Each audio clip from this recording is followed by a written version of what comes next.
Hi, my name is Pangie Burns. I'm an instructor here in the College of Education with the SEMA program. We work with English as second language students. I grew up in Jackson, Mississippi. Mom is from Prentiss, Mississippi. Daddy's from Bolton, Mississippi, right outside of Jackson. Both country folks, but I like the way they work together.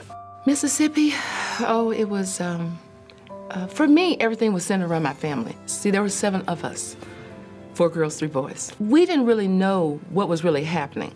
We just knew we were going to other schools, and we knew we'd be going to schools with whites. Daddy would go to the PTA meetings and things like that. Mom would sit down and kind of explain some of the social issues. I really don't remember that much about, okay, this is what's going to happen, this is desegregation, you know, being that formal. It was more like, you're going to be going to a different school.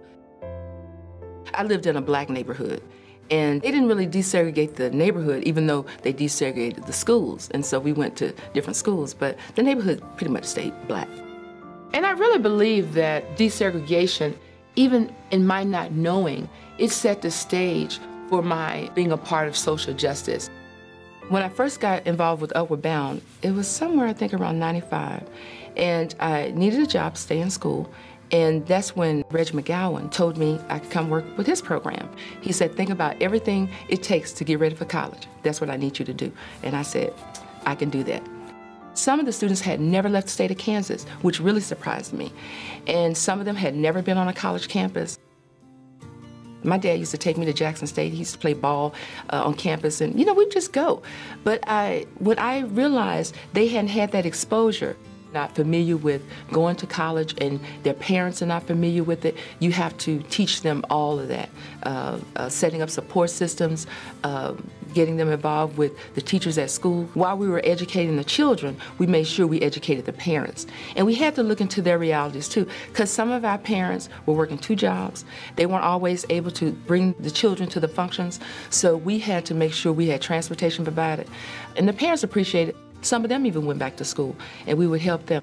It's really critical that we have people who can help channel that information, and that they're getting good, sound information, and that they know where the scholarships are and how to apply, and meeting those deadlines and having those experiences so they can add that to their resume and to their lives.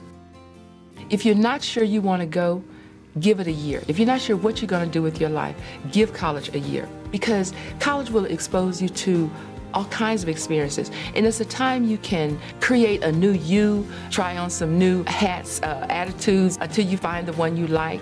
And then you get to meet so many different people from all over the world. It's like looking at a map and traveling without ever leaving your seat.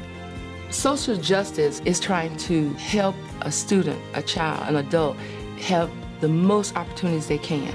Try to expose them to as much as they can, try to connect them to the resources. I'm always trying to help them understand where they are and that they don't have to do it by themselves.